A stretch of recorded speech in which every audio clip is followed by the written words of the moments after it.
Hey, hey, everybody. We are here at Toy Wizards and special guest, Jonathan.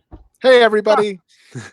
Um, you've been, writing and doing articles for Toy Wizards, but this is the first time we've actually had you live. Mhm. So, welcome to that crazy situation. I'm thrilled. I'm enjoying it so far. The first 3 seconds are really off to a skyrocketing start. Yeah, we're on here a little early, so we'll just do some small talk. And there we go. It's showing live. Great. I'm going to try to share that in a second. Yeah. I feel alive. Yeah. um, Obviously, Toy Wizards. This is a new segment we're calling Toy Talk. We're going to talk about toys, talk about stuff that is of interest to you. And one thing that we should get clear is you like specific pronouns. hmm Yeah. So I use they, them pronouns. I'm non-binary. And that is that is that. All right, I'm going to do my absolute best. It's new, a little new to me, but I'm going to try my best. If I mess up, it means nothing against you. It just means I'm too stupid to get it right. I got faith So, in you. all right. Let's see how I can share the live going on there. Now, normally this would be Toy Fair. Yeah. So this time last year, I was like sweating in the Javits Center, furiously typing articles for Toy Wizards about what I had seen throughout the day. With the smell of like nachos permeating the air on their like lower level food court area, just trying to remember what was that Star War, what was that Transformer, what was that, and get it all done. Yeah. Different times this year.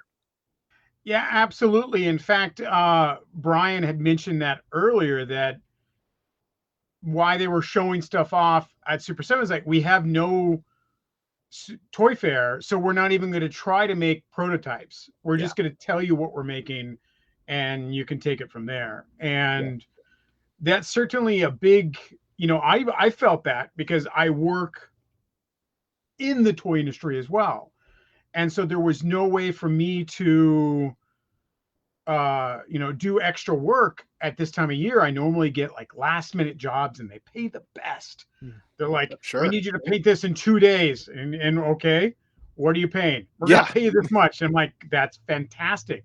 That's 3 months of my bills if I can work this 2 weeks of no sleep. That's awesome. And that's happened before in the past. And this year there wasn't even a call. Like, it was just Mm, cricket, cricket, cricket. There no one's doing anything. And as Super yeah. 7 said, they're not even making prototypes. You Yeah. know, Yeah, and so I really feel for. I mean, the smaller the company, the more I feel for them on that, because for the bigger folks, Toy Fair is certainly very exciting, and it's very important, obviously, for everybody. But what I really miss is walking up to the smallest booth in the basement and just being like, "What are you all about? What's going on here?" yeah, Or meeting with the small, toy store owners that have just shown up for the first time and are just sort of hopeful, kind of meeting everybody. Those are the stories that I love from Toy Fair, and I know how much they need that, and I know how much it hurts not to have it. yeah. I've been in the industry with video games as well for a long time. I've been going to E3 since the Dreamcast. Mhm. Like, I love the I Dreamcast. still, Soul Calibur 2. yeah, I still have some of those E3 Dreamcast toffees. They made saltwater toffee with the little Dreamcast spiral, and I still have some. I wouldn't recommend eating them, but I still have some from that E3. Yeah. Back when I was just a guide monkey. I would like go through the video game guide and play the game, and then write notes so they could revise the guide, Mm-hmm. which that entire business doesn't even exist anymore. Yeah. But that was some of my first jobs in that industry. Um, and then same with working in the toy industry, and having that show experience, and then not having that show experience as E3's been put on hold. Toy Fair's been put on hold. Comic-Con's been put on hold. All of my events have been put on hold. Yeah. And me and Lauren's events have been put on hold. So it's been very difficult to Yeah, kind of adjust to that new online only world. exactly. Have you heard anything from Funko?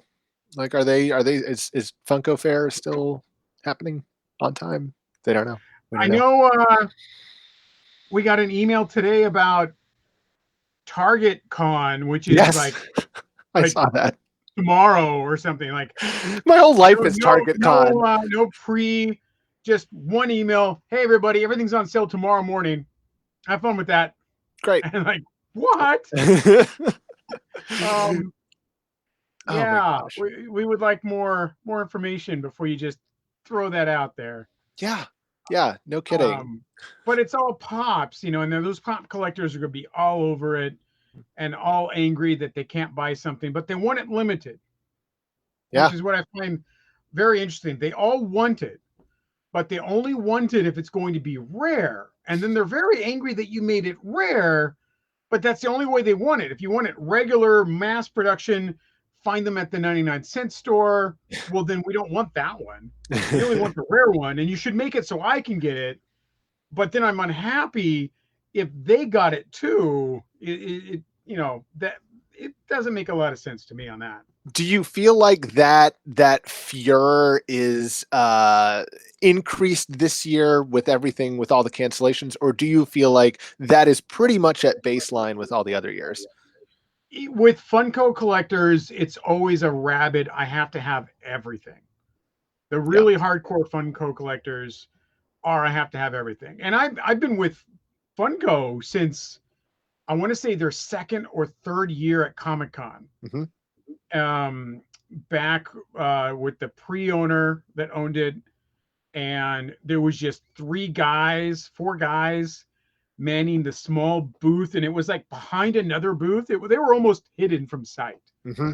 selling, you know, Bobbleheads, wacky right? wobblers. Yeah. Wacky wobblers were the thing. Yeah. And me getting along great with them and going to the Funko days. Uh, the I want to again, it was like the second or third Funko days.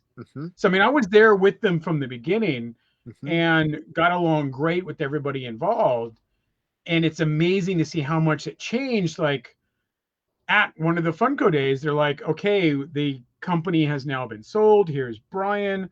Hmm. They brought in Brian. Brian's like, I'm going to get licenses. We're going to really push this. They Right. pushed the Wobblers with new licenses. And then they made that jump to Pops. And then Pops really just made them explode into, you know, an incredibly huge company now. Right. Right. So And it's really been fantastic to watch that ride from, you know, hey Scott, what are you doing tonight? I'm like, nothing. Come over to our party, man. It's gonna be great, you know. To oh, you can't even get into their parties because it's pre-sold out yeah. and the tickets are going for $2,000.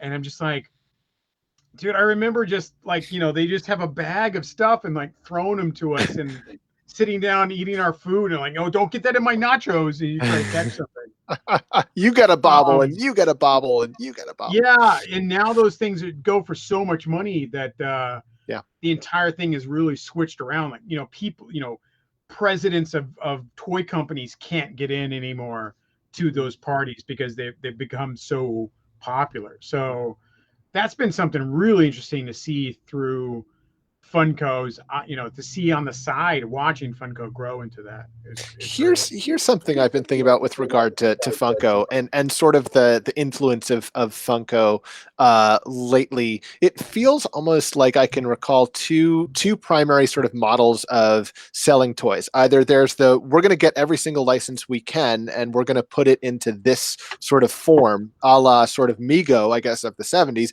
and Mhm. then I mean now Mego again, but also Funko, uh, or sort of the 90s Playmates model of like, we're doing Star Trek and we are going to do every single Star Trek variant that we can think of. And I feel almost like it's more common now to see the first idea, sort of the Funkofication, like we're grabbing licenses and you'll get a couple things here and a couple things there.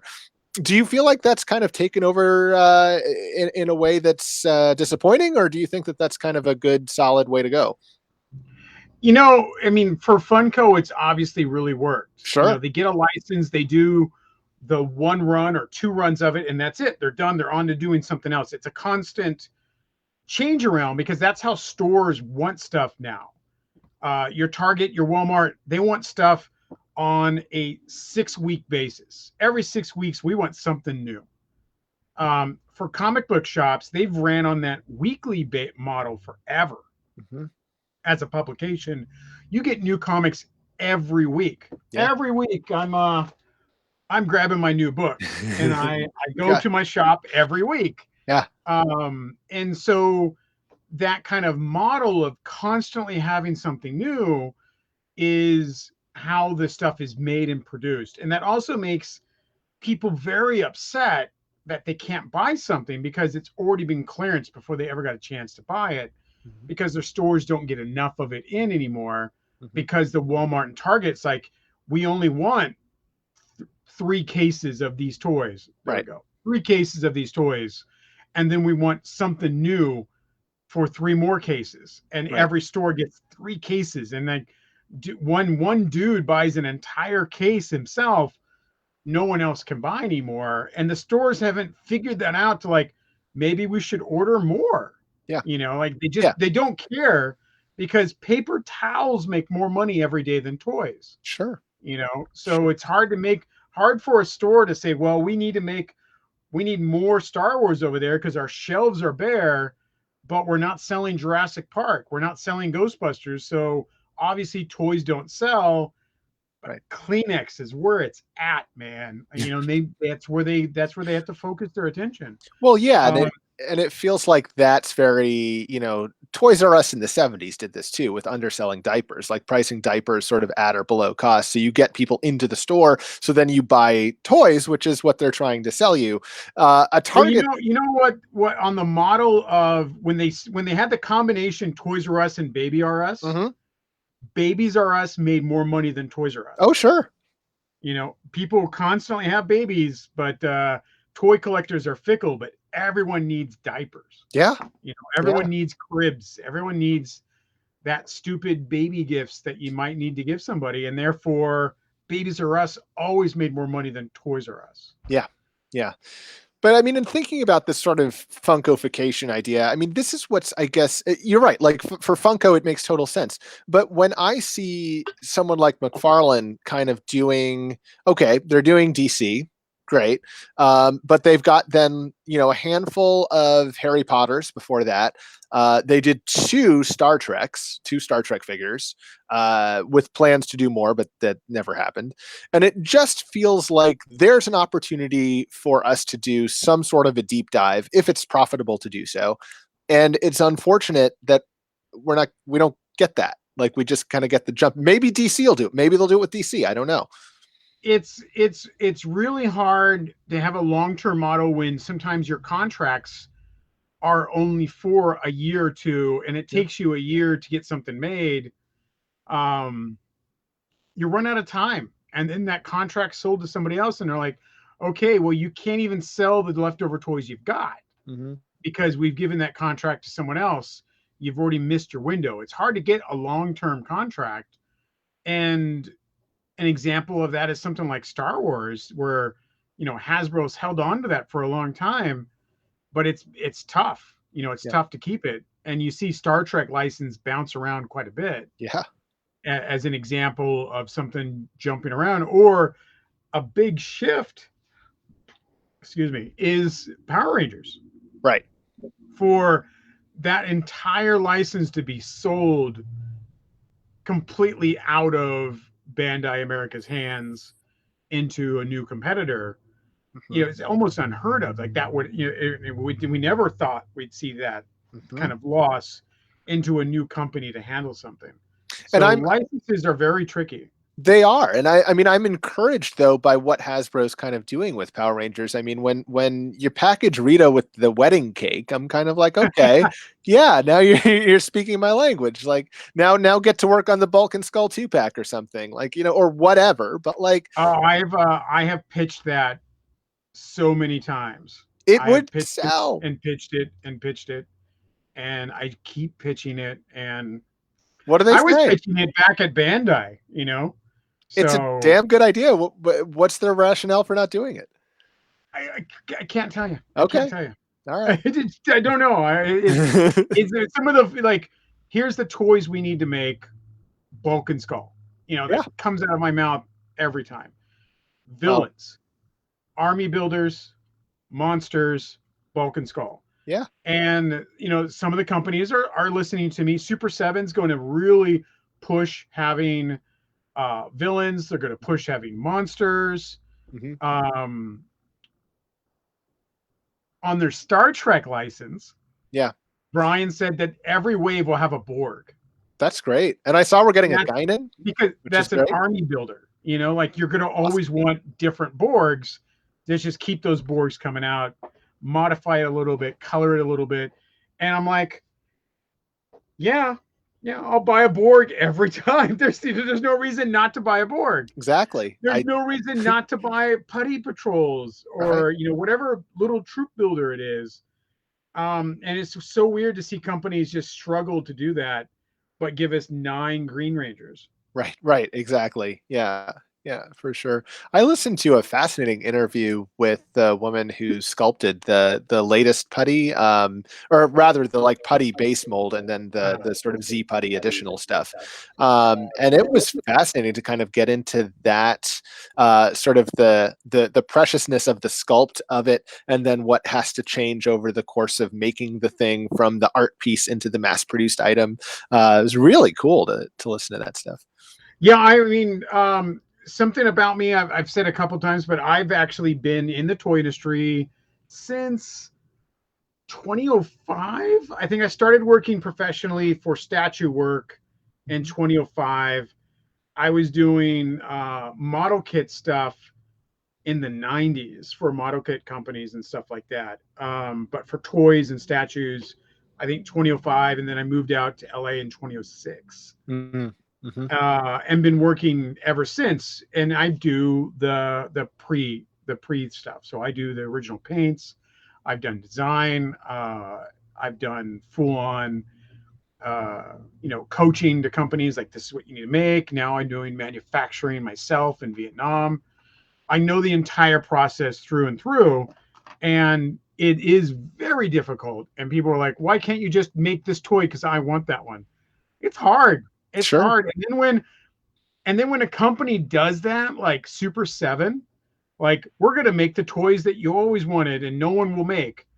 And you're Yeah. like, well, it's too expensive. I wanted it cheap. And it's like, dude, it doesn't come cheap. Yeah, I think You we're know, probably going to drift into Thunder Tank territory pretty soon, aren't we? well, I mean, Which I the agree with Thunder you Tank entirely. one, and I love to talk about the Thunder Tank, but like, look at their Sure, Conan the Barbarian figures. sure. How long has that taken to get movie version Conan figures? It's been Long forever. Why time. didn't nobody make it? Well, no one wanted to take the license or take the time because it's a niche market. Right. But Super 7 made them because they're like, we want to make cool stuff. And then people are like, well, you made it, but it's not cheap. Why aren't these $20 like Marvel Legends? Well, Marvel Legends are the same so many characters over and over again, sold in every store so you can make a large amount of them. Mm-hmm. You know, I have to literally put my hands to get them in the window here. Right. You know, there's this many Marvel Legends, but Super 7 stuff is like this. Right. And that's why you have to pay more, but you're getting the better stuff. You're getting the stuff no one else will make. And when you Right. say no one else will make, there's a Thunder Tank. Yeah.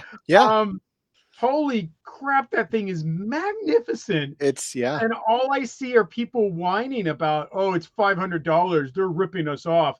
I can print one on my 3D printer. It's like, dude, printing this on your 3D printer, one, it's 27 inches long. That's huge. Yeah.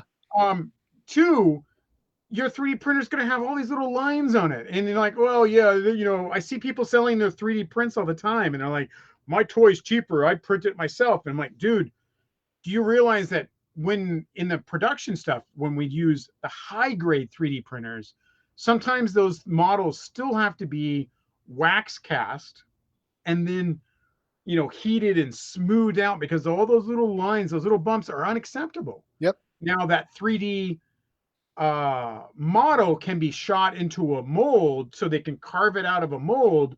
Then that giant piece of metal that was just carved, those can be $5,000 up per chunk of metal. Even for little action figures, one little mold like this can be $900 for a piece. That's like one arm, one leg. That's $900. Yep. So it's really, really expensive to get those tooling costs. Your tooling costs are so high, which is why you see duplicates of stuff being made. Like, oh, look at that, they're using the same mold again. It's like, because dude, that saves you. You can use a mold and mold several things, and you can use that mold for a long time. It makes your costs go down. But for Thunder Tank, we're like, we're going to make these giant molds, and then we're not going to use them. We're not going to make more Thunder Tanks. We're making them once, right? And those molds will get literally melted down for making more molds. Like, it's done.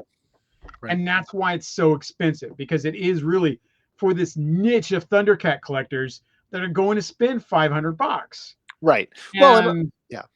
No, he's like, oh, I won't spend $500 on a Thunder Tank. Oh, but I just spent $500 for a third-party transformer. It's like, right.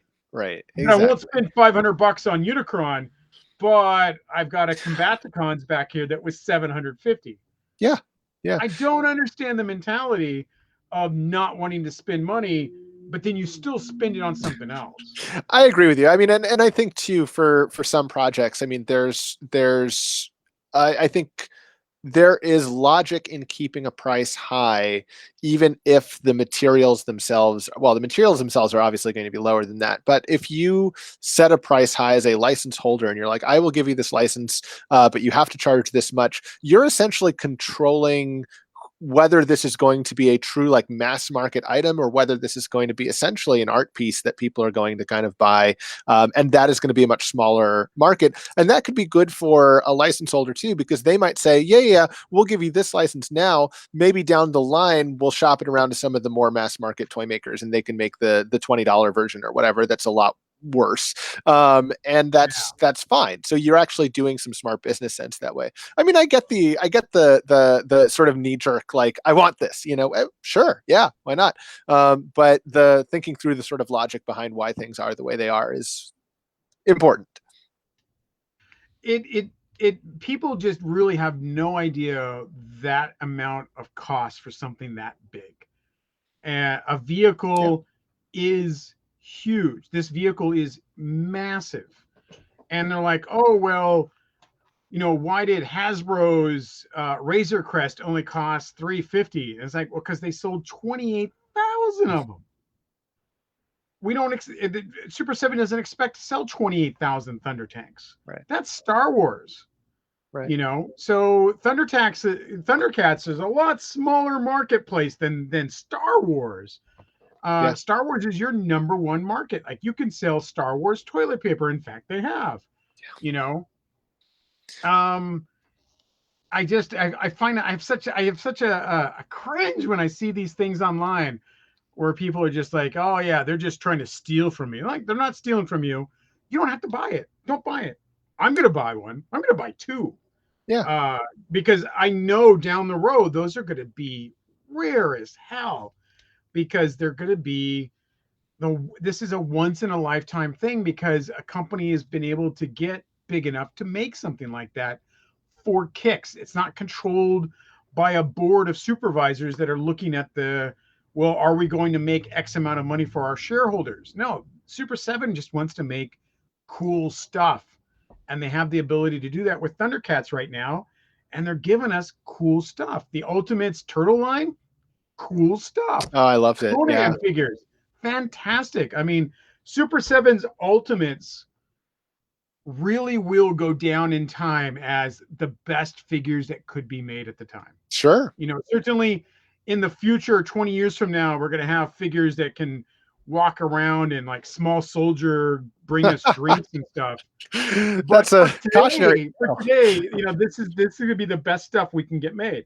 No, I have their Mutagen Man. It's fantastic. And Mutagen Man's one of my favorite Turtles characters, and I was shocked that they made that one, but I was like, oh, great, okay, it's fantastic. And See it more was one of guts. those Let's do it. picks, one of those picks where they're like, we have to give you, we have to give you a turtle, we have to give you a Right. bad guy, and let's pull a random monster. And what were some of the best monsters out there? And that came out to be Mugen Man. Yeah. I And was my Muckman coming in vote was December. for Ray Fillet, the stingray Oh, I guy, love Ray Fillet. Yeah, absolutely. because in my thinking was because you could do a couple variants and just Sure. ship them out, and that people go nuts, because Sure. that's why that figure was popular, is that there was a belt color variant on the Yep. Ray, then that was the one that everybody wanted. Yep. Do you think they So want to like stretch into like doing scratch or the basketball giraffe or whatever? Like, yeah, I mean, I think Scratch would be a real good candidate. sure, Absolutely. sure. And it's not like Scratch was a good figure. It's just that people really wanted it because it was rare. Yeah. Yeah. And I remember seeing one once in And like you left just a it? pile of stuff, a loose one, Uh-huh. and I got distracted by something else and I Oh. forgot about it. Oh And no. then I went back to is that a toy show, and everything's going on really fast. Yeah. And then I went back and I'm like, oh, I just remembered this was, and it's gone. Ah, Someone else picked it up. And it was in a bucket, like 2 for $5 figures. sure. And that was my only time I ever saw Scratch, and it's gone. Would you Someone else. say that's your biggest toy regret? Like, is that No, okay? no, What's your biggest? no. My biggest is not getting that. I'm going to even say that damn Cobra missile Sears thing. I Oh, really right. wanted that as a kid, Sure. and I did not get it. I'd asked for it too. Yeah. Like my grandma had that Sears book, Uh-huh. and I'm like, I want this. This is a little base for my dudes. I can get a Cobra Commander and some troopers. Like, I really wanted that, and I never got it. So that's one of my regrets. Yeah. Well, you were a kid at the time. Like nobody could hold that Yeah, but against even then, like, I just wanted it as a kid. Like, as a you. Sure. kid, I still regret as a kid not having that toy. And I that came had with like literally everything else from GI Joe, but I never had that as a kid. the Mickey Mouse Cobra, right? Is that true? No, Or Mickey. was that like a separate thing? I think Mickey was just the mail away, and I Okay. had now Mickey Mouse Cobra Commanders. I had up the wazoo. Yeah. Because you That's could great. mail order for him, Uh-huh. and I loved mail order. I loved yeah. just suddenly going to the mailbox and getting toys. Yeah. So I didn't have any Cobra troopers. Uh-huh. So I mailed order, and I was putting coins in envelopes too, by the way. Yeah. With flag points and shipping them, like you're not Just supposed like to send jingling cash. the envelope. It was jingling the envelope. It was hard to find someone that could write you a check. Right. And I was scrounging up coins to order GI Joes. Yeah. And I had like, I want to say 6 or 7 mail away Cobra Commanders. Wow. They all had that weird chest emblem because Sure. I didn't even like it because I knew the emblem looked different. Mm-hmm. And so these were just robot Cobra Commanders, and I used them as troops because I didn't have any troopers. Makes sense. Yeah. So they were all just robot Cobra Commanders, and that's why this Cobra symbol didn't look as nice as the other Cobra symbol that I later got. And now you have a retirement fund. No, they're gone. They're buried in the desert. They're destroyed. I don't even have a Mickey Mouse Cobra Commander in my collection of GI Joes. I don't have it either. I think it just goes too ridiculous amount of money. I would love to pick one up, but I'm just not willing to pay the huge prices they are. Yeah. And I'm willing to just go along until I get a collection and it just happens to be in there. I don't care if it's beat up, burnt, right. Whatever. I just want it. Yeah. I love the eBay listings that are like, we're selling a Mickey Mouse Cobra, and it literally has just like one red like mark on the chest left, and it's like, really? Like, okay. But there is, there are collectors out there like, you know what, I'm gonna buy it just so I have a placeholder. Sure. Until I get what I want. Sure, I can't knock that. But yeah, I mean, I see in here, Jordan says, I remember getting Duke in the mail. I got Duke in the mail. I got Major Blood in the mail. I mailed away for everything. everything. I loved mailaways. I really, really did. I mean, me too. I so the embarrassing story about me is in whatever year it was, 2000 thereabouts. No, later than that, 2004-ish, where I was eating like a ton of Burger King kids meals just to get the mail away Orakai, like get the form, and then it was like the thing off of the DVD with the receipt from that, and you get all your Happy Meal stuff, or your not Happy Meal, kids meal stuff eaten, and you send that in and you get the Urukai. And I was lucky enough to get the Urukai as opposed to the lurks that they replaced them with later. So I have that. Mail was so great. So great. I like those fast food premiums. Mm-hmm. I still literally drink almost exclusively from Yeah. the little cups that we got in the 80s and 90s. Sure. Sure. But I also liked getting the toys and the exclusive stuff like Lord of the Rings. I still have sets where they had all the figures around the Yeah. ring. That's the Um, one. Getting the cups. Yep. I still have an entire case of Pokeballs, Mm-hmm. like the Sure. Burger King Pokeballs with the gold card. Love I those. have 2 cases of those in a closet somewhere. Yeah. Yeah. I think all of those kind of things really made it fun. Yeah. It made it fun to go out and fun to get something. And I think we've lost that today Yes. with I want everything online. I don't want to hunt for it. I want Pop Finder to tell me it's at the store, and I'm going to yell at a cashier until they give me what I want. And Yeah. man, I think we've really lost quite a bit of the joy of toys, and that's why people are so angry about it. Is because Yeah. you go into a store and you expect just to buy what you want, and that's never how it was. Right.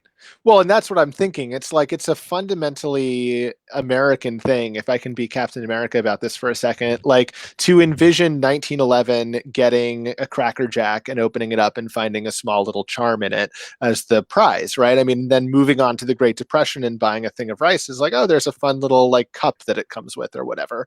And then moving through post World War II into the, fast food promos and this sort of sign of this great abundance of, the now you can get a toy with it and it's even more fun, and Burger Chef doing that, McDonald's doing that, Burger King doing it, et cetera, et cetera, et cetera.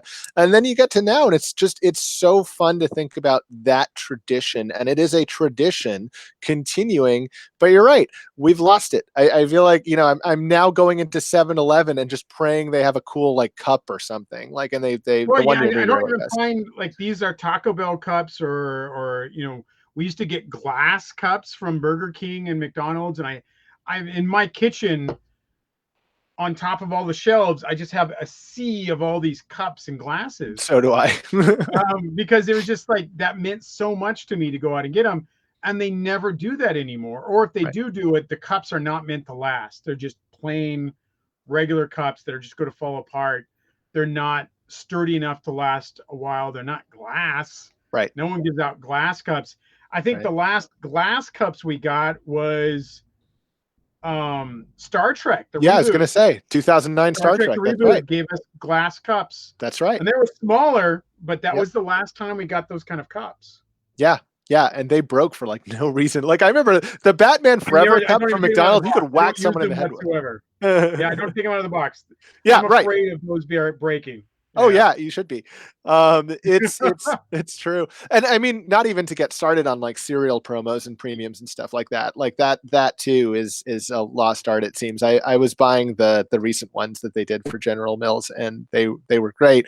But I was like, finally, like a cereal box toy, the first time that I've seen one in, years.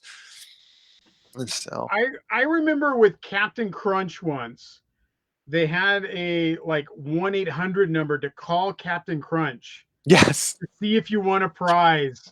And there'd be Remember like that? a foghorn, like, this is Captain Crunch. We're so sorry you weren't a winner, but keep eating Captain Crunch. And we did. Um, and yeah, absolutely, absolutely. Sure, sure. Did you But get any new toys this week? Anything new in your collection? You know, I've been working so much. I haven't had a chance to go out and buy stuff, but I do have stuff from like a couple weeks ago Cool. I can show off. Oh, Um, yes. Those are yeah, great. I did find the Skeletor Mega Block heads, Yep. and I have to really just give it up to Mega Constructs Hmm. and their usage of the He-Man license in these building block sets is so superb. These things are so good. Yep. They are better than Lego on every part. I'm sorry. The price point, the design, we get He-Man figures. The little figures are articulated. It's fantastic. They do such a good job, and I don't think they get enough recognition for it, which Yeah. is why I always try to push this stuff. This is the green comic trap jaw. Like they even know to give us different trap jaws. Yeah. Yeah. Um, Those that's just Canadians, right? It's a Canadian company, I think. no, not anymore. It got Oh, bought out by Mattel. oh, it did. Okay. Oh, well, that Yeah, makes I sense, I guess. remember I was dealing with Mega Bloks when it was still Canadian, Yeah. and I said, "Hey, I'm running a convention." I met him at Comic-Con, you Hmm. know, and I said, "Hey, I'm running a convention. I would love to give stuff away. I would love to provide blocks for kids." And they just gave me boxes and boxes of blocks, and That's I would great. just give them away at the conventions I ran. I was like, "Here's your kids' play area, and anything you build, you can take home." Awesome. And then kids started building buildings, so they just built like 4 walls, and they Hmm. could dump bricks in it and then put a roof on it, so they Hmm. could carry. You know, how well can we steal bricks from this job? And you know, Mega Constructs didn't care. They just wanted to see the photos of the kids playing Yeah. and having fun. Here's He-Man and the Astro Sled. Uh-huh. And the glow in the dark one, this is my favorite because it really glows in the dark well, is Fisto with another accessory and a weapons rack. Hmm. Trapjaw comes with the gun from like the Castle Grayskull playset. Hmm. And these are, I want to say like $10. Yeah. Like this is $10. Yeah. Seriously, like you get a figure and a lot of little bits and a giant piece that has brick parts on it you can use. Yep. $10. It's Are a they great Walmart deal. exclusive or no? I believe it's Walmart. I That's think what I that thought. Yeah. no, they're selling them at Big Bad and other places. Oh, oh, okay. All right. Great. Yeah, yeah. Great. I got that one at Walmart. I Yeah. was pretty happy. Yeah. And then Totally. now this is a Walmart exclusive. Oh, sure. They Leonard. have Yeah. these new 7-inch aliens, and They're I'm great. such a fan of Lanyard, Lanard, Yeah. Leonard, I Lanard. think. Yeah. I can never say it right. Lanard making these alien figures. They Yeah. are just superb. And Yeah. it's I $10. have This is $10. You can get 2 aliens against one Marvel Legends figure. my little that can fight yours. The yeah, I love Well, these sets for that's a sure. great piece. I It mean, is. $14 for that. Mm-hmm. And you got Yeah. an alien and a dude. Yep. Who's inside the thing There you there? go. I put two of them inside. Yeah. No, they're great. That's actually kind of an interesting thing to think about because you have the sort of lower cost Leonard doing great product. You have also the company that's doing, what is it called? Action Force, Action Space, whatever the Dollar General like action figure line is that's out You mean the now. Final Faction? Final Faction. Thank you. Yeah, I wasn't even close. Yes, that's it. No, and you know, we did an article today about The Joes. Yeah, I read these, it. these tiny little GI Joe figures, and they're just cake toppers. This is like, you know, Yeah. birthday cake. You put it on a cake, you lick the frosting off of his boots, and it's goner. Yeah. But Long tradition of those. there we There's go. my Those Power were Rangers. there. Yeah. They are nowhere near the quality and the design amount for the Final Faction figures at Dollar Tree. Right. So the GI Joes are 99-cent store only. The Final Faction figures are at Dollar Tree, and those are fantastic for $1.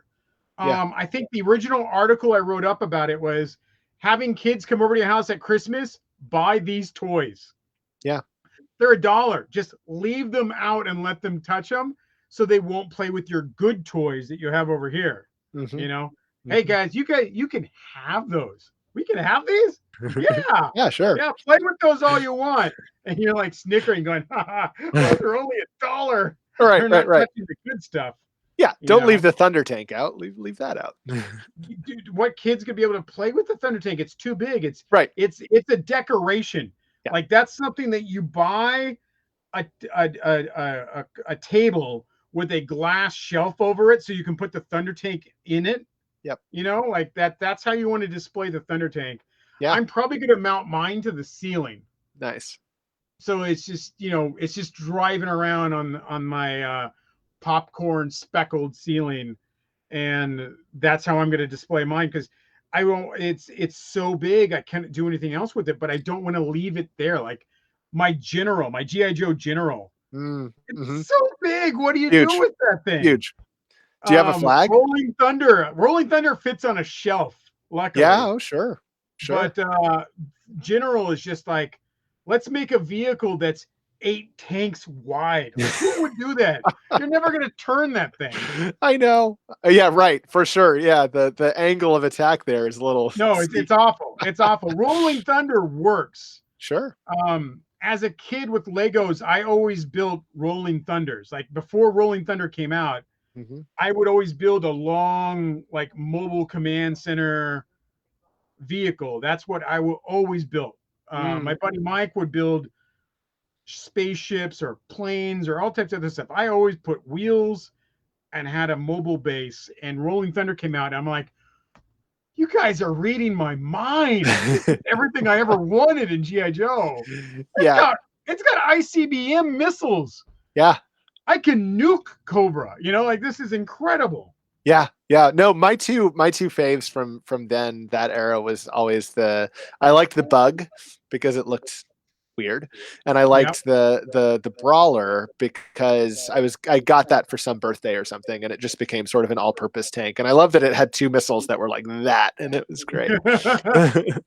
But the ceiling space in my room is actually something that is like the final frontier. Like everything else in here is just chock full of just stuff, but I haven't yet gone up to the ceiling, so I will have to do that. This is your thing. There's several things at Home Depot you can buy to connect your stuff to the ceiling, and depending on the weight and if you have access to your ceiling, and there's a couple of different things. If you have access to your ceiling, you go up there and you literally put a piece of wood over 2 of your beams, and then you drill the hole through the drywall so that you can have the cable come up and get on that beam, and then that will let you strap things securely to your ceiling.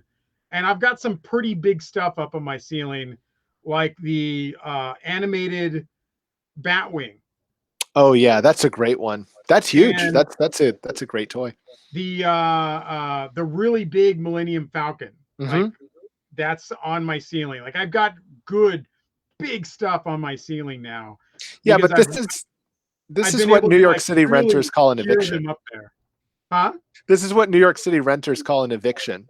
But yeah, it's I mean, all of that is awesome. I mean, I was just thinking about doing an X-Wing or something, but yeah. Yeah, I've got the big X-Wings up in my. I've got 2 of them up in my house right now. Those are great. Yeah. Those are great. And then I also invert everything. Oh, I see. So that it looks. I'm like trying to find an example for people, but I want it to be seen like Wonder Woman's flying, right? Right. And so with a plane, you would be like, oh yeah, they're flying like this. Right. I don't like seeing that because all you see is the bottom of the toy. Right. I always flip everything so that it's like you can see them flying over you that way. Yeah. And in space, there's no right side up anyway. So exactly. My Space 1999 is, like that way in the hallway, and it looks fabulous. That's awesome. That's awesome. So, yeah. Hey, Power Rangers news wise, this also relating to the toys. Today is the 25th anniversary of Mighty Morphin Alien Rangers. I thought it was Time Force. Time Force was like yesterday. Time Force was Oh, was like really recent. But Alien Rangers, Ninja Sentai Kaku Ranger being my favorite of the Sentai, of course I had to like give a plug for that. I'm building the white Ninja White over there. Obviously it has the wrong helmet, clearly. It's a that's placeholder helmet. clearly the wrong helmet on there. Yes, but that is Clearly. because the right helmet is being custom made, so it's not here yet. And I didn't want to just have no helmet. I So have a huge, huge Cocker Ranger collection. do you really? I bought it from a major art guy that I'm not allowed to say who I bought it from, but he Okay. had collected everything. Pablo Like, Picasso. No, never mind. there was a certain point where he had just bought everything, like down to every small, tiny, weird, like candy box toys to every what's the name brand for the kid toys in Japan? Poppy? No. Like there's the Bandai brand is the good brand, Right. and Oh then yeah, Bandai they're cheaper one. Yutaka. Utaka. Hmm. Yutaka made Kaku Ranger toys. So that means they're the cheap toys for kids, and that means they get ripped open and played with. So the Bandai toys can be preserved, but the Yutaka toys are the really rare ones. And I've got like, $800 and $2,500 Kaku Ranger toys. Yeah. Because they were just like there's only 3 of these in existence, and I own 2 of them. Well, Because that collector was so into I'm just getting Kaku Ranger, and and then I he got everything, and he's like, okay, now I'm done with it. I'm gonna go into something else. and they sold So it to you. I got it all. Yeah. Excellent, excellent. Yeah, I can't say that I have number 3 of those 3. I certainly don't. But like I do have a good amount of Kaku Ranger stuff. Like I mean the stuff that I want is all just like Ninja White, and I wanted the changer, the Doron changer, and I have that. So I'm like, No, I've got down, like I'm looking over here. I know I've got some of the little obscure boxes over here in my closet area. hmm. But there's these tiny little candy toy boxes, and basically they would be in the cigarette shop, and they would Hmm. show those display boxes that were empty, and you would pick up your cigarettes and then one of those. Yep. So they were meant for adults to buy candy toys for the little toy, but the adults could then say, "Oh no, I just need to get cigarettes." Yeah. So while I was buying cigarettes, I wanted a piece of gum. I'm gonna also buy that Cocker Ranger toy because I wanted the gum after my cigarette. Right. Like that's how they had to buy toys, because they couldn't just say I'm a grown man, I'm going to buy toys. No, that won't work. In Yeah. Japan, I needed the gum, and it came with the toy.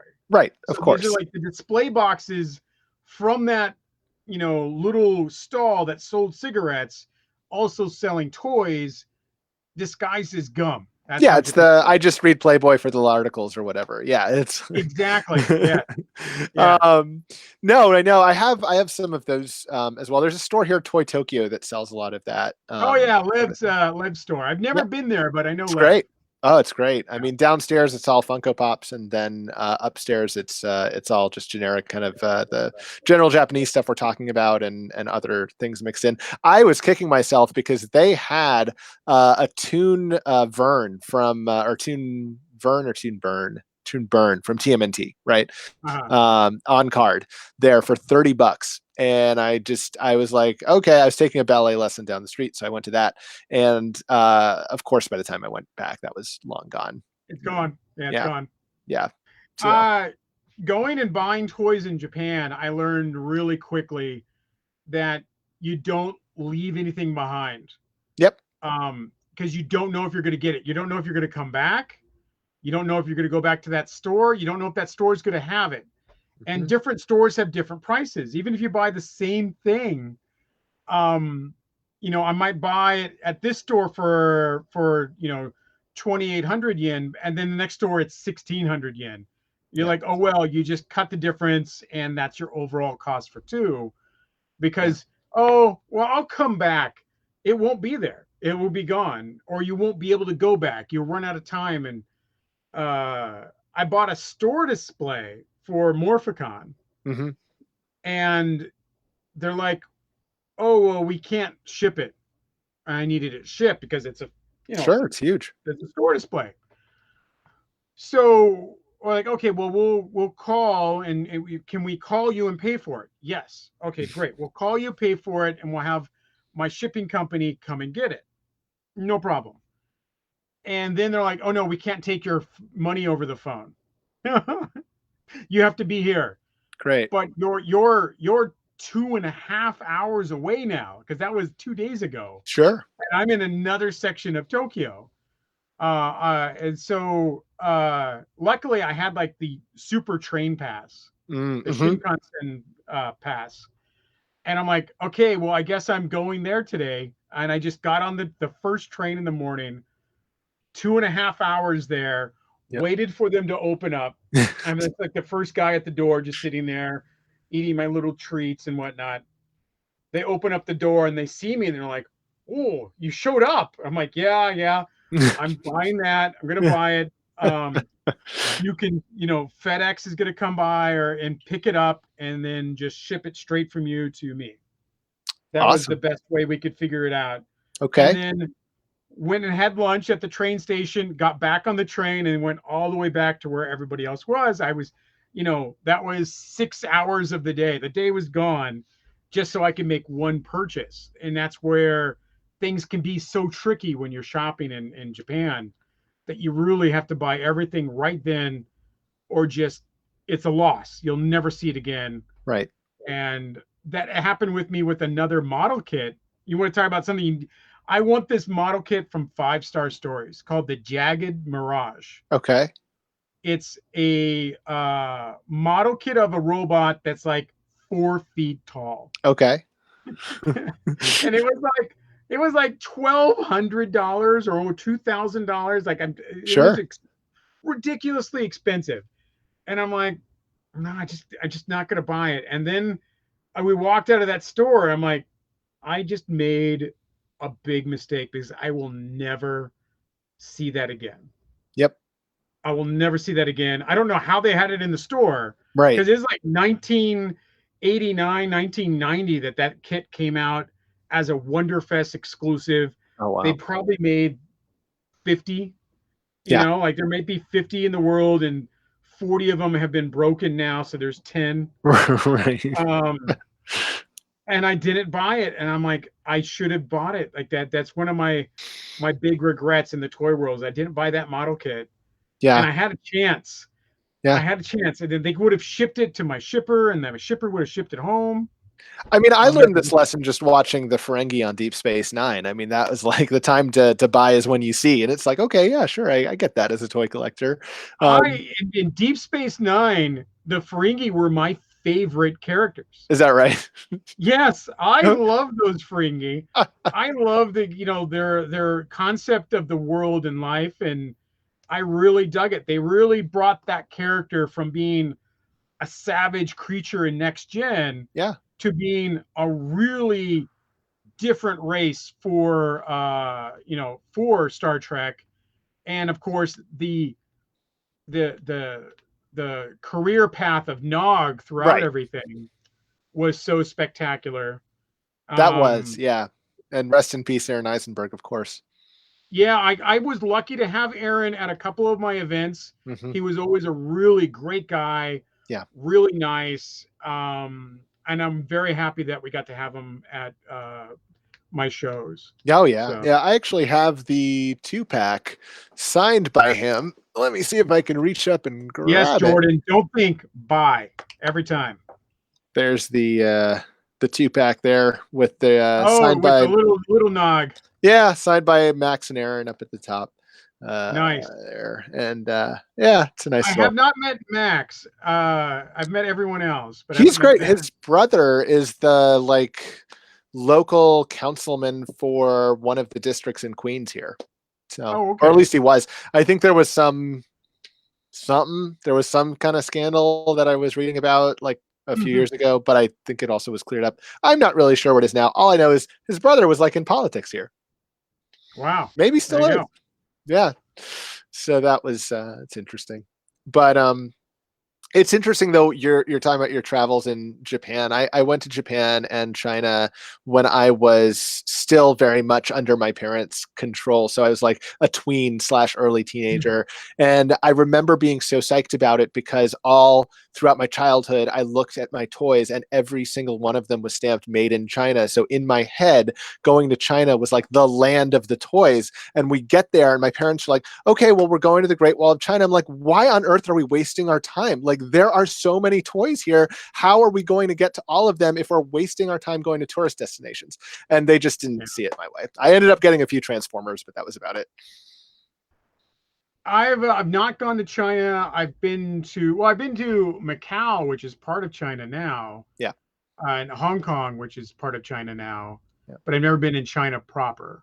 Yeah, we were in Beijing and then stayed just outside of Beijing. It was a really cool trip. I mean, just to experience that, and just to kind of see life there. It was definitely a different experience than Japan. Japan.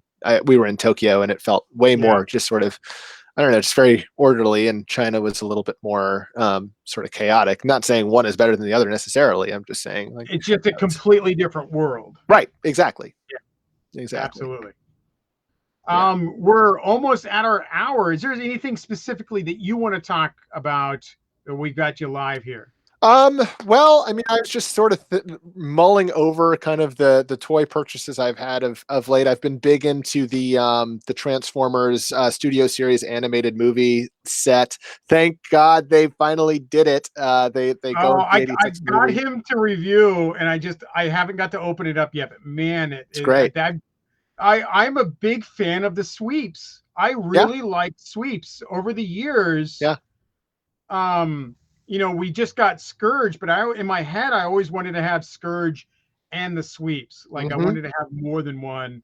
And Scourge would be the one with the beard, Right. and the rest of them wouldn't have the beard. In my head, that's how it would work.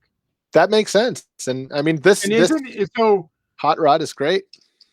There we go. That's another one that I really like. Is another one of my favorite characters from Transformers is Hot Rod. I mean, yeah, great character, absolutely great. I mean, the movie is traumatizing for all the The reasons. movie is superb. It is. You I know, love it. yeah, it is really superb. It's a rock opera. Yeah. The soundtrack is still on my phone. I still play it all the time. Yep. It comes up on my random, playlist, and I just like, man, every song on this just rocks. It's the Yeah. music is done so good. Oh, it's awesome. It's awesome. Yeah, I do sort of an annual rewatch of that all the time. So I'm really loving that Studio Series stuff after just inundated with the Bayformers. Now we're finally getting like I'm really Transformers. happy with the new with the 86 Transformers that we're getting, and Mhm. I've got him Scourge just waiting for me to open him up. I really want to You're look gonna at love him. it. I've got the Scourge before that as like Yep.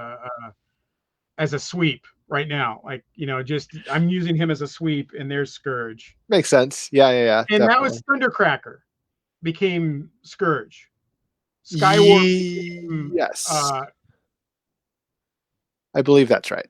yeah. I believe that's right. But yeah, I mean that and Kingdom have been kind of making my universe I got a lately. So Cheetor. I haven't got to I see do too. anything else. The Megatron is fabulous. I mean, it's really really a nice. It's a tough transform, but once you get there, it really is kind of cool. It's a little bit lumpy in places, but Yeah, and Gappy too. yeah, I mean, I think that's also because it's been on my floor and it's kind of like snapped out of place in some places. But I think that a knowledgeable preservationist won't let that happen. Yeah. There's Oh, cool! You got it signed. there's David King. He was a guest at Robo Toy Fest. Oh, nice. Uh-huh. So I even have a button around here that he recorded sounds into it, so you can do Megatron sounds whenever you hit the button. It's like, oh my, yeah, you got the David Kane voice. It's fantastic. He was like another great guest to have a show. I'll bet. Yeah, I'll bet. Because was he was also on Beast Machines too, right? Which I Yeah, love. yeah. He continued the Megatron voice. Him and Gary Chalk Yeah. did a Prime and Megatron all the way through. Right. And I Right. got to meet Gary Chalk at PowerCon one year. Mm. and they were just making him like, here's Man at Arms, and like I made all these promos. No, it's Prime. Yeah, Here's Optimus Primal, yeah, yeah, and I put those all over my social networks, and a lot of people came there to see him as Optimus Primal, yeah. not as Man at Arms. And the promoter's like, oh, so you're why all these people showed up. I couldn't understand why so many people were asking for Optimus Primal. I didn't know who they were talking about. Right. I'm like, Yeah. yeah, that's his big voice for me. That he's Optimus Primal, and he's in every movie you can think of as local sheriff, local deputy, Right. military general. Like he's just that dude Yep. in everything you've ever seen. He's always in the background. He's got two lines: "We can't send those tanks in there," or "I'm here to see about a crime." Like he's always he's got a couple lines, but it's just like that's Optimus Primal. Yeah. You know? Yeah. Definitely. I love that. But I know it's like when you have, like say you have Amy Jo Johnson, you're not necessarily going to plug Felicity, although you could. You might as well go with Power Rangers. I'm Well, I mean, that one, I don't think his voice in as Man at Arms was more popular than Beast Wars. That's true. Yeah, I agree. No, I think that's true. And So there's a new comic for Beast Wars too. I saw that. I haven't read it yet. Have you cracked into it yet? It's in my pile. Yeah, I haven't myself. Where is it? There we go. Nice. Oh, that's cool. Oh, Yeah. that's great. So I'm really interested to see where they go with Beast Wars. I love Beast Wars. Yep. I was just such a fan of that entire arc. Me too. And that's something I realized about cartoons is that if they had an overall story arc, I really loved that storytelling. Yep. And that was true for Deep Space Nine, Babylon 5. Whenever they had, we're going to arc this story for 4 years, and it's like, wow, that's great. That is superb.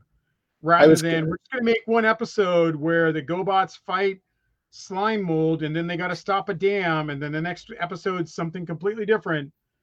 No, I feel like once everything's a combined fight ghost and win wasn't as neat to me as Macross having an entire story for Robotech. Yeah. And as a kid, that really got to me early and quick. Like that's the kind of stuff I want to watch. I like that overall arcing story, and it really kept us involved. Star Blazers, sure, really kept us in line to watch that cartoon every day. Talk about a toy line that would be great to have sort of revived in some sort of mass scale again. The Robotech toys were just fabulous. I would love to see that, see a Hasbro or a Mattel or something, just, bust out some of that stuff. It's such a murky market. Yeah. I know we do get some stuff from Toynami. Yep. And Icon Heroes gives us some stuff occasionally. They're doing some statues. Yeah. Rob says Last Airbender. There's another great arcing storyline that really did well. For sure. Yeah, definitely. And Mighty Morphin Alien Rangers was all one story, even though it was. Well, I mean, all of your Ranger seasons are kind of an arc to beat up those bad guys. And now these days they do it twice. Right. Like we have a half arc and then another arc. They have the McDonald's M for arc. And we got Turbo and then Mega Turbo. You got to do that. Their extreme stuff. Now I'm just thinking about a team fighting Grimace or Ronald or something, or maybe they're the team fighting, like, I don't know, the Burger King or something. Burger King used to be a real dude. Yeah, I know. And then he got caught with Women of the Night one time, and that stopped the Burger King. Yeah, but McDonald's, they kept Ronald, but no, the Burger King has been replaced many times over the years. Well, the Burger King audience is very moralistic, and we can't have that. So if you're getting a Whopper, you're pretty much on the straight and narrow. There you go. What's your favorite toy line right now? That's a great question. I would say my favorite toy line right now that you can actually go out into the stores and buy. So G.I. Joe's right out. Yeah, right. Right, exactly. Um, I would say that, so let me give props real quick to three of them. So Kingdom, of course, because I love Transformers. I'm also with you on Beast Wars, so seeing all that Yeah. stuff back has just been a joy. The Power Ranger stuff has been fantastic lately, just because I love the aliens that they're doing. So to have a pumpkin wrapper is great. Um, Monsters. They're doing monsters finally. Yes, Yes. yes.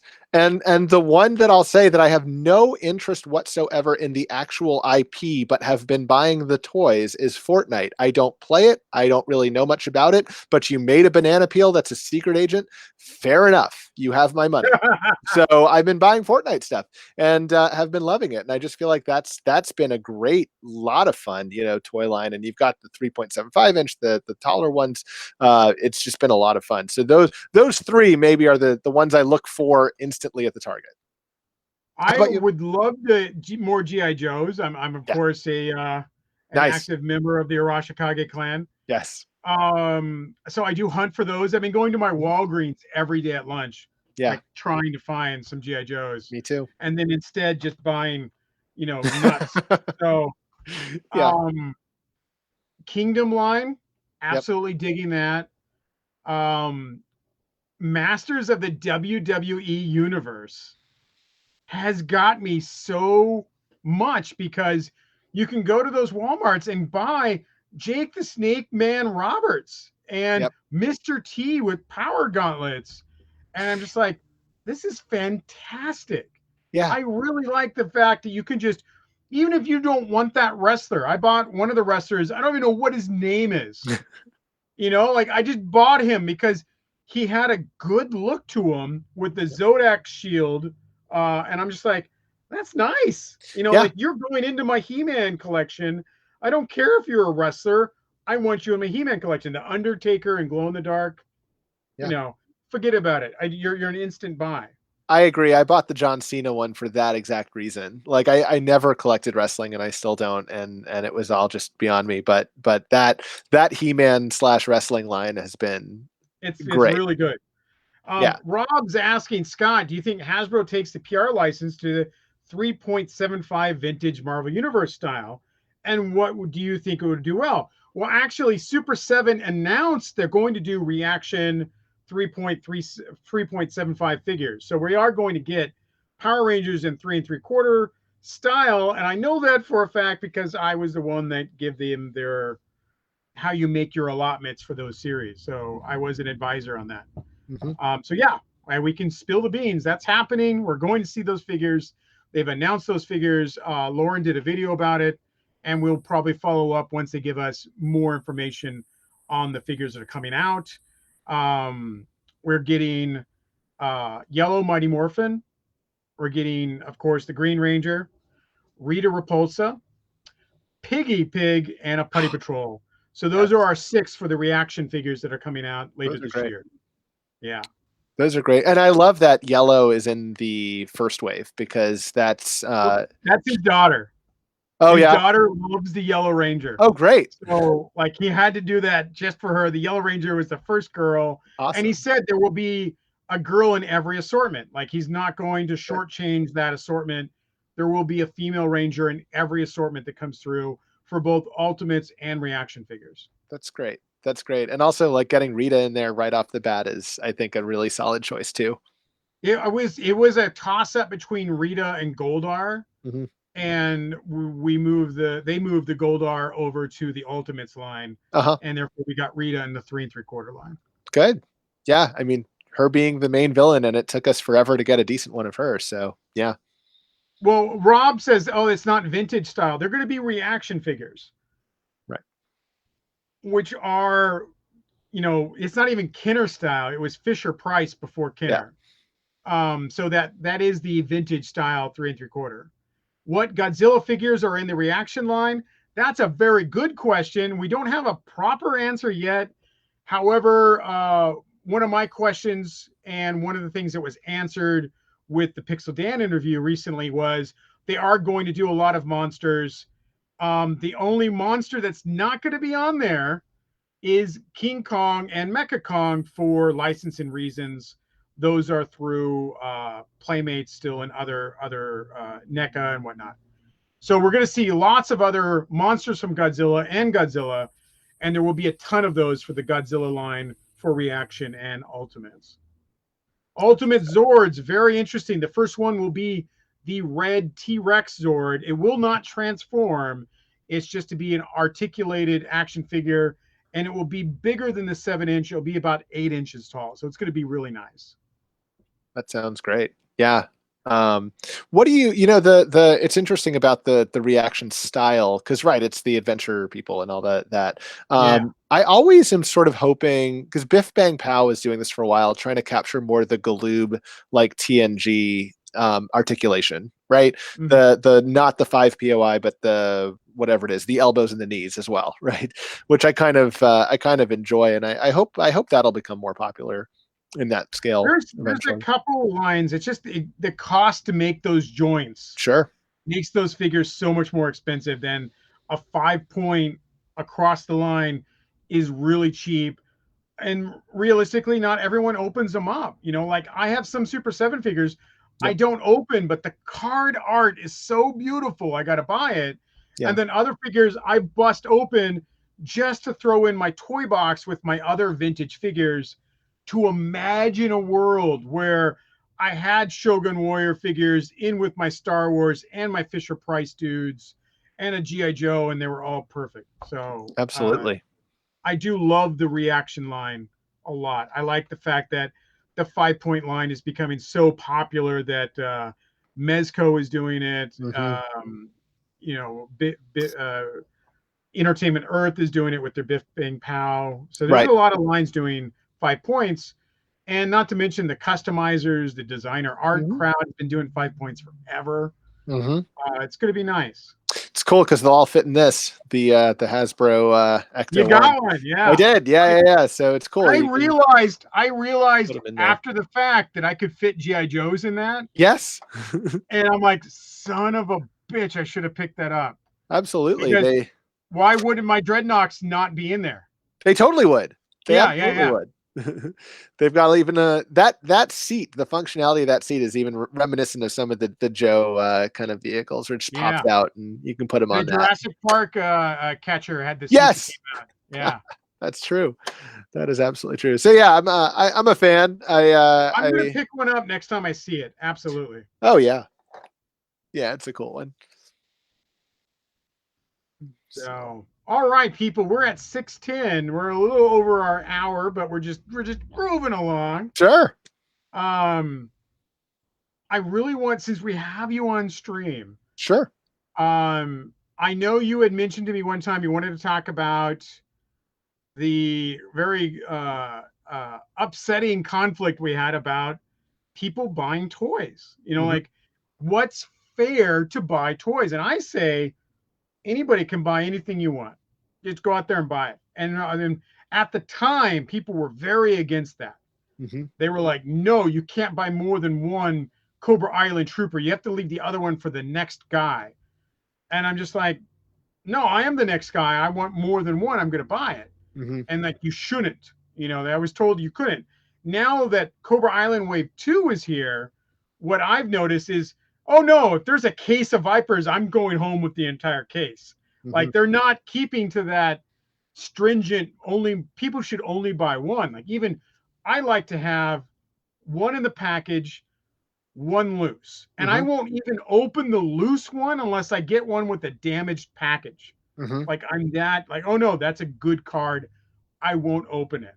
How do you feel about that? Well, I mean, I think that, look, at the end of the day, I have no interest in policing anyone else's collecting style. That's not. But that's the big thing on every forum I'm on. They're like, oh, you're a dirty scalper. You know, the moment you buy more than one, you dirty scalper.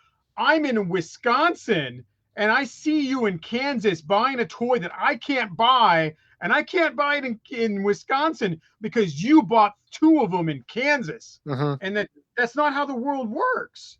I live in a different world than you live, and especially with me and you. You live in New York. Yeah. I live in California. I live in LA. Yeah. They are completely different worlds. Right. You have something called snow. Yeah, don't remind me. There's plenty out there. I was shoveling it this week, so we're not Um, friends. The snow and I. it's if I buy a toy, it doesn't affect another collector. And someone's like, it does, because in my mind, I've built a world where after you bought two of them, that other collector who was just like me walked in there and was disappointed. And I'm like, no, I walk in there and I'm disappointed every day, Well, because someone else buys something. It's not my fault or your fault. It's the fault of Target not ordering enough. If they right. ordered enough GI Joes, like they order Baby Yodas, Mhm. we wouldn't have this problem. Or Ghostbusters, yeah. I know. I mean, and I think that that is true. That I think that it is on the responsibility. It is on the heads of billionaires to arrange this in the way that is not keeping us from fighting. That's keeping us from fighting each other. We shouldn't be fighting each other. But I think that having a conversation about what scarcity means post COVID-19, when we've all experienced different levels of it, and I think mentally are in places where we are just looking for some freaking joy, and in some cases just some toilet paper. I Yeah, think that that this is a conversation we can have about just sort of courtesy and what we can possibly do, because you're right, like there's absolutely nothing to say that if I leave a Cobra Island beachhead on the peg, that the next person who comes by isn't going to just buy that and put it up on eBay and sell it for however much. That's true. um yeah. so I'm not stealing from you in New York when I buy toys in California. no, I In don't think so. fact, I'm never stealing any toys when I buy toys here. Like I bought, the entire store display except one Skeletor was missing at Walmart. Walmart's responsibility is to order six more because I just bought five, Right. and to replace it so that the next person can buy the next case that goes out. It's Walmart's responsibility because we remember Toys R Us would just restock those every day. That was Hmm. somebody's job, Hmm. was to make sure Sure. the Mega Block section always had Skeletors or whatever they were selling at the time, Hmm. on the shelves, Hmm. and they would have piles of them in the back. That world doesn't exist anymore. Right. They don't put them in the back. They get six and they put them on the shelf. Somebody buys them. They may or may not get reordered. Hmm. And that's not my fault. That's Hmm. Walmart's fault for not trying to be a toy store. They're Hmm. a toilet paper store. Hmm. Yeah. That's not where it was. Now, if you want to get them, you pre-order them. You order them online. Big Bad Toy Store, Entertainment Earth. But the collector mentality is, I gotta have it now. And I don't Like necessarily mind that I've mentality. ordered Zartan, but I'm going to Walgreens every day hoping I find one before I get my big bag toy store order. Hmm. I mean, I think that people are reassured, and I am one of these people. People are reassured when they see good deeds happen, right? And I think that when I see a post or a picture of like, hey, I went to my Target and they had like 20 of the Cobra Vipers and I got them all from the back and I bought them and here they are, this big mound.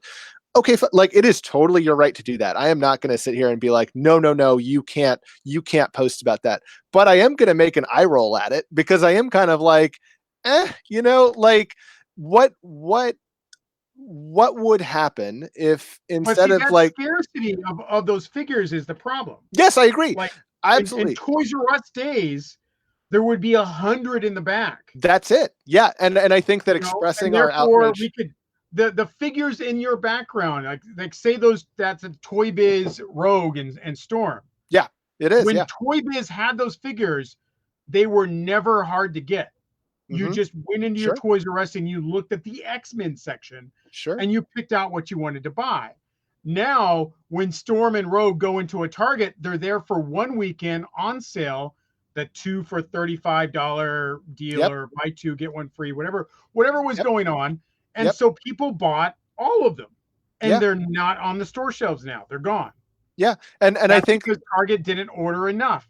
Right. you know? And that's actually what you're looking at. I agreed with you before when you said the Toy Biz ones, but that's not. That's that is the Hasbro one Yeah. from Target. And I think that is absolutely true. The world we live in is a world where the people at the top of this ladder need to take that responsibility and understand that collectors are outraged at this. And you will make money if you order cases of them. Don't order 6,000, but order enough so that the people coming to you will have them. But I think that, like, with those figures, that's all I have. Like, I just have one of each. Like, that's Yeah. it. And I'm not necessarily saying that did any good. I don't know if it did any good, me just buying one. I mean, I usually just buy one of stuff anyway. But Oh, I never do. That's crazy talk. well, fair enough. Like, we would just do it differently. But like, I hope my hope into the world is that some kid found one there and bought it, and if that's true, fantastic. This is all my fantasy talking. Like, I don't know any of that, but I like it when, as a collector community, we have conversations about what can I do. Right. So one of the things that I will do is, realizing that I have excess behind me, I go on to Facebook and I sometimes have said, hey, anyone want a toy? I'll send you one. Like, you don't have to pay me for any of it. I'll just send you a toy. I have tons of them. If anybody just wants to play, here you go. This is a thing I can do. I can go to my local comic book shop and say, hey, you have a bin in the back that has a bunch of parts in it, and I think I could make a Death Star playset out of that. If you just let me, like, build it for you. And they'll be like, oh, what do you mean? Like, what is that? I'll be like, well, so this is the Death Star place, and I'll build it for them. They put it out and do it. So, like, there are things we as collectors can do to make the world a better place, even though the companies that should be doing that for us are falling down on the job sometimes. And those are the conversations I'm interested in having, less so than Yeah, look at my 20 Vipers. I mean, it's everyone's right to buy 20 Vipers. Sure. I can remember at one point having 120 Toxo Vipers, maybe 200 Toxo Vipers. Like, like I've had, and these figures are meant to have a lot of them. Like, Yeah. you don't just need one Stormtrooper. You don't just need one Cobra Trooper. You need a lot of them. And that's just the way that toys are meant to be collected and bought. It's Hasbro's thing to make that available, and they will down the line. Mm-hmm. Down the line, we're going to get army packs for Vipers, for troopers, Sure. for your Televipers, whatever it might be. They're going to make those packs. Yeah, we have It's it with going to be, Legends, so yeah. it's just going to be a while until it happens. Right. But Right. that doesn't satisfy the collector that's got to have it now. And Well, then when they see another collector have what they want, well, it's not fair. It's not fair because my store never gets those. Well, maybe that guy had to go 100 miles. Like, I drive, if I was doing my old drives to hit all my stores, it would be almost like 120 miles mm-hmm. for a one day just to hit every store in that region, come back. And some days I would get nothing, Mm-hmm. Mm-hmm. And I mean, there might be actual inequity there. There might be actual unfairness, sort of in that system. I don't know that I would necessarily put it on the other collector so much as I would put it on a Walmart or a Target, and that's what distributor, I've said. buyer. And I've got attacked for saying, no, it's the scalpers. And I'm like, no, there's just more collectors. Right now, since COVID, there's more collectors. There are brand new collectors to the world that remember toys and decided to pick it up during COVID because they're not doing anything else. Mm-hmm. And then they get tired of it. Like, well, I tried collecting G.I. Joe and I'm going to quit. Like, dude, it's been a year. Like, Mm-hmm. I've been trying to collect G.I. Joe since 82 Mm-hmm. and I don't have it all yet. I don't Mm-hmm. quit. Mm-hmm. I probably have quit a couple times, but I'm still there buying Joes. Yeah. And I Toys think are not something you can actually have all of them forever. It's almost impossible for certain lines. well, yeah. And you can take none of it with you, obviously, but like, no, you can't. it's Superpowers and Secret Wars. If you want to collect an entire line, there are vintage toy lines that are dead. mm-hmm. There's no more new toys for those. Mm-hmm. That's a line you can buy everything of and be happy. Mm-hmm. Mm-hmm. But then it's going to cost you a pretty penny. You need that superpower cyborg. And like, well, why is it $1,200? Because every other guy that wants it is also trying to buy it, and that makes it rare. Yeah. I collect jumbo machinders. Oh, wow. Okay, Yeah. Shogun Warriors, Sure. big 2 foot Shogun Warriors. I will never get them all. No, you won't. I will never get them all. Sure. There are millionaires in Hong Kong that Hmm. cannot get them all Yeah. because Tom Frank has one of 3 Yeah. Garuda K7s. Like Yeah. this. So he's never going to let it go. Yep. So you're never going to get that entire line. It doesn't mean you give up. It means you buy what you can when you can. And that's the joy of buying toys. That's the joy of hunting toys. Not, I need to go to Target and buy the entire line at one time. This isn't getting, Easter eggs Hmm. or candy. This is a commitment to hunting something for the hunt, not Right. just because you want to be a completist. You can get coins for that. You want to get your 1976 bicentennial mint box set. Those are made to be complete.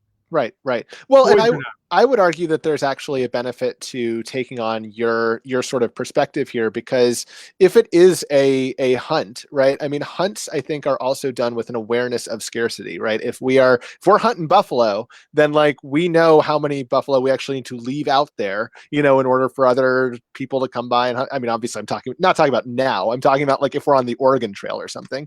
So I feel like if we approach it from a hunt type mentality of like, this is what I need, but I also understand that more is coming, that is also a good thing to internalize for ourselves. And I think that as a community, the things that we want to reward are kind of generosity. And I think that when we see people kind of boasting about like, oh yeah, I just made $200 off of this thing that I found for like 5 or whatever, it's your right to do that. No, there's nothing to say that you shouldn't. I just want to know, what are we rewarding as a community here? Are we going to uplift those stories? Are we going to uplift the stories of generosity and care? That's certainly a community aspect of anything. Yeah. Um, and that's not how Instagram and Facebook reward you. They reward you on clicks or comments. Hmm. Whether it's good or hateful, it doesn't matter. It's clicks, Hmm. it's hearts, it's anger. Even if we do an article that's hated, it's good because it got clicked. So that's, it's a different world we live in than actually being nice and kind about things. But I was in the show circuit as a little kid. I couldn't even drive to these conventions. I was driven, and like mom would sit in the car while I went into a toy show, or I would ride the bus to a toy show because I wanted to go and see stuff. And as a kid, I would spend a lot of money. I would hunt, and the adults would look down on me, you know. But I kept at it throughout the years. You build into that community, and when you're at a show that you've been going to for a long time, oh, you need that, I can help you out with that. Or the collectors will help and hunt for each other, but they will also be that guy that's just about the money. You Hmm. know, the dude's just there to make money. If he was selling tacos or concrete bricks, he doesn't care. He's there just to sell. That's that dude. But does he have something you want to buy? Hmm. I'd much rather buy it from a guy I like.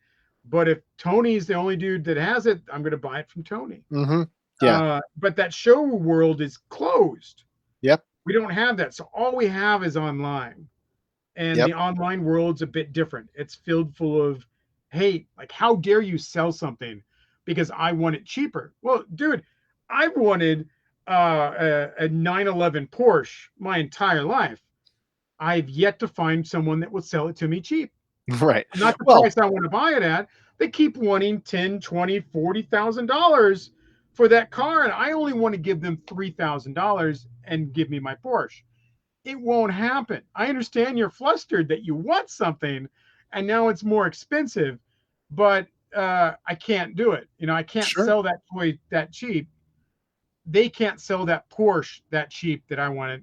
I have to earn more money to get that Porsche. Sure, sure. And I mean, I think that when we think about stuff like Facebook, like Instagram, and like our sort of collective voice, these are tools, right? And I think that we can use these tools however we decide to use them. And I think that that sort of democratization can sometimes work out really, really well for us. I can tell you that when you were explaining before about having a special area where kids could kind of build their mega blocks and take it home, that to me is like awesome. I'm like, that is what it's all about. Like, absolutely. Like that is the kind of story that I think we can focus on as collectors, if we choose to, right?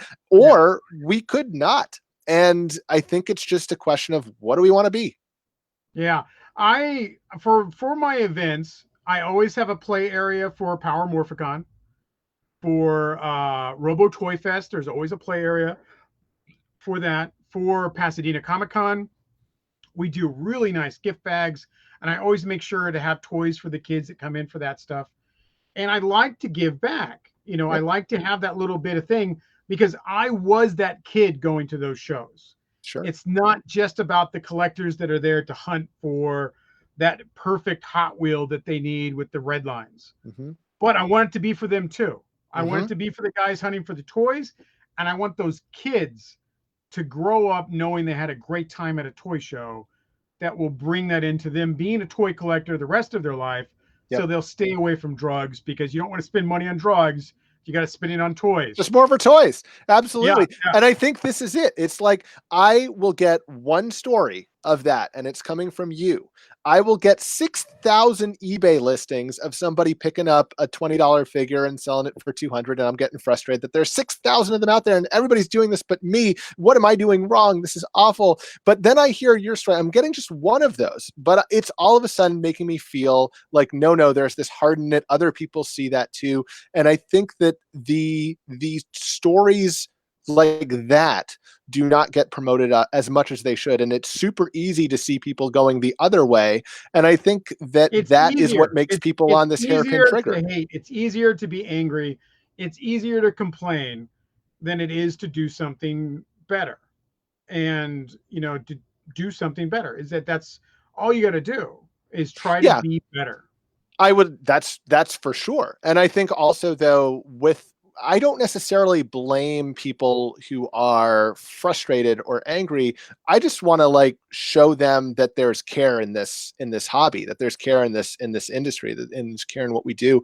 Because I know that like you said, those negative articles get clicked on a ton, even if it's an article that's like hated or whatever, it gets spread a lot and people see it. And that is absolutely how it works. And I want to work towards a world where the really good articles are actually the things that are overtaking those and that are spread.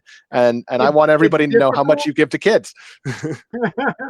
No, I've given at least a ton, like literally an actual ton of mega blocks away to kids Yeah. I mean, which is all, and that's inspirational because now for like, years. yeah, Like not just like in a year, like for years I've given away until they were bought out by Mattel. Mega Blocks would send me bricks and blind bags, and I would give them all away. yeah, I would just at a convention, I'd be giving them away to only to kids. yeah, Like I see that adult. Can I get two of no, those? Yeah, I've got kids. I'm like, you got to bring me the kid, man. I don't care. You grab a child off the street. yeah. I got to see a kid. No, I'm going right. to give you a toy. I'm on salary. I don't need your mega blocks. I'm okay. Yeah. Like, yes, give it to a kid for sure. Yeah. So yeah, so I think that that the more we infuse those stories out there, I think that the more people will be able to say, okay, yeah, I see someone maybe going about this in a way that I'm not so cool with, but like, look at all these other people that are doing all these great things, and I There's think that always going starts to to make a be difference. there's always going to be both ways. There's always going to be Sure. the guy that's hit these stores. Like there's a guy in my area and I call him Nemesis. And I know he's there just to flip stuff. He calls you Nemesis too, by the way. Probably does. Some of the guys around my area now know that I'm this toy guy. Right. And they're like, oh, there's the toy guy. What are you looking for? I'm like, I'm trying to find this. I want to talk about this. I want to talk about that. I buy toys now to talk about them more than I buy them for myself, except for Scourge. He's for me. Yeah. But As he I should be. do buy a lot of toys just to talk about them, just to show people like, dude, this is amazing. Or this is garbage. I want people to know my opinion, my difference, and for the Sure. most part, people enjoy that added bit of opinion, especially since I have several ways to see it. I know as Hmm. being a toy seller since I was 12, Hmm. I know how to sell toys. I know what toys go for on these markets. I know what comic books go on these markets.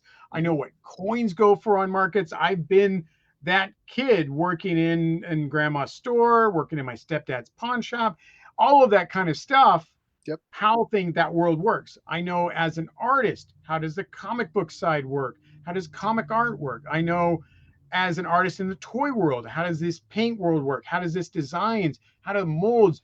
I know every side of this kind of environment, and I really try to share that with people while I'm still in it. Before I Sure. get hit by a bus, I'm going to try to share as much as I That'll can. never happen. Yeah, no, exactly. Well, I mean, and I take pleasure in kind of knowing that like you coming from that specific experience would have probably been friends with me coming from my experience rummaging around Green Acres Flea Market in Knoxville, Tennessee, where I grew up, even though we Yeah, were on two separate sides of the country. Uh, I was never upset at you finding a toy at your swap meet and I didn't find it at my swap meet, I mean, and and I think that's how it's it went.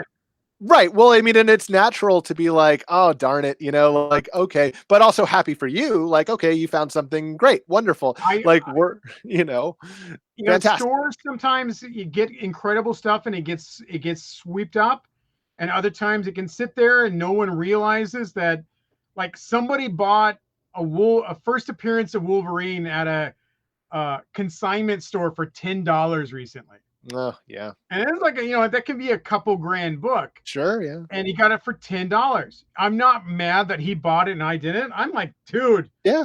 congrats, man. That's a good score. Yeah. I'm happy for you. Um, let's see what I can find at some point. I like hitting those stores. When Hmm. I Me too. after high school, I delivered pizzas for a while. Hmm. And I worked on the weekends because that meant as I'm delivering pizzas, I could hit swap meets. Yeah. Or not just swap meets, but garage sales. Give them the And pizza. You might get a discount. I had pizzas. I would hit these swap meets and be like, man, what took you so long? No reason. And I've got like all these toys in the back. Hey, you're short on your money. Yeah, you're gonna have to take a draw. I spent some of that money on toys. Right. Right. Absolutely. Toy collecting makes us do insane things sometimes. I was not that long ago in my neighbor's dumpster. They come out of their house like who they don't know who I am. I'm rummaging around there because there's like this old 1970s Barbie thing in there that I wanted to get out of it. And that sure we talked and I was like, "Hey, it's okay. I'm a toy collector. I live down the street. Is it okay if I like look around?" And they're like, "Yeah, sure, take whatever you want." And just like we find ourselves in these wonderful situations sometimes, whether it be delivering pizza or dumpster diving for 1970s Barbies. And then we just talk about it. And we're just like, Yeah, hey, yeah, it's part of it. It's just part of it, it's And just that fun of hunting stuff. I mean, I have one time I drove by a street and I could see a garage sale down the street, and like my toy sense went off, yeah, and I'm like, there's a toy down there. And yep, the person I'm with was like, how can you tell? You didn't even see the, like, I know there's a toy there. And I turned the car around, went down, and yep. sure enough, under in a box, under a table in the garage, there was an Iron Giant. And I bought it. Oh, nice. And they're like, how could you know? I'm like, I just You just knew. know. Like my toy sense was tingling I and I know. knew there was a toy down there I and I had know. to go buy it. We have that. We absolutely have that. And I think we also, though, when we have these conversations, need to realize that like grief is a process and acceptance is the last step. So if someone takes a little longer to get to that final step, okay, fine. But the point is we help each other get to it. And I think that yeah, like if I see you being happy over the edge of, hey, yeah, great. That is a great score. You absolutely deserve it. There we go. All right. We're well over our hour here. I think we're going to wrap it up. John, it was great talking to you. Likewise, Thank you absolutely. for participating with Toy Wizards. Thank you for finally being on live with us. Thank you for having This me. is nice. Lauren's very sorry she couldn't make it tonight, everybody. Sorry. But we will be back online again soon. And, from New York, live from New York. It's There you go. You Friday got night. it. Friday Night Live. All right, everybody. Thank you for watching. Remember to subscribe to all of our channels. We're on Facebook, we're on Instagram, we're on YouTube, we're on Twitter, all that great stuff. We're doing reviews, articles. We got feature reporters. Thank you for watching, and please keep watching, and we will catch you all later. John, do you have anything words of wisdom to say goodbye to? Be kind to yourselves and each other. Stay safe. There you go. All right, everybody. I'm just going to say Yo Joe. So, Yo Joe. See ya. You can think a little.